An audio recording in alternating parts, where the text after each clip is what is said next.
Hey, welcome back to MobilityWOD. We're getting ready for the CrossFit Games Snatch Ladder. We've got all our bars out. Our athletes are starting to trickle in. You know, we've been prepped. Now, one of the things we're seeing is that our athletes are doing a good job of warming up. They're attenuating stiffness. They're waking up the nervous system. They're priming the engine. They're undoing. They're shifting blood from their guts out. I think we're seeing fewer and fewer errors, kind of getting ready for big exercise and big outputs. One of the problems we're seeing regularly now is that our athletes are doing monster loads, monster outputs, and then what do they do afterwards? They flop. They're like, oh, that was amazing, I'm dead. And then that's it. Then they go home or they get cold. So here's one of the things we're going to talk about today.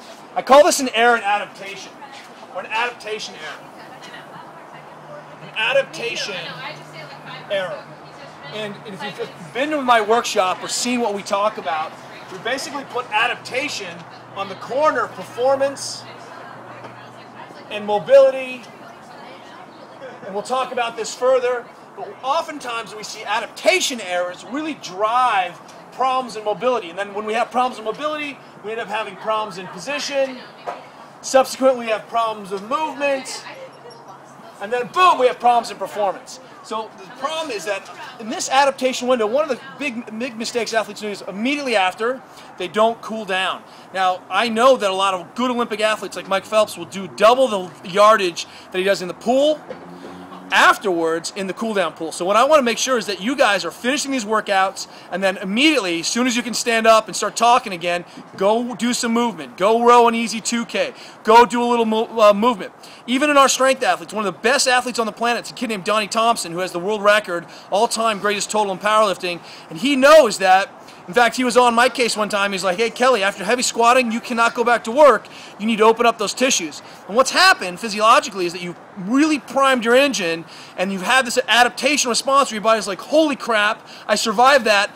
Let's make you stronger, let's make you stiffer. And during that time, you have a little bit of a window to sort of bring heart rate back down, chill out, clear circulating blood lactate.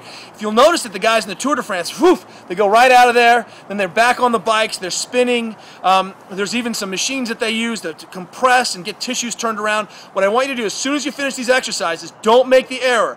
I want you to spend at least twice the length of time that you did exercising or training in the cool down for these kind of all-out peak efforts. Don't just finish, get stiff, and what you'll find is that you're going to be better to go for the next day. Don't make adaptation errors. You have a window of opportunity to get sugar back in your system, to get proteins in your system.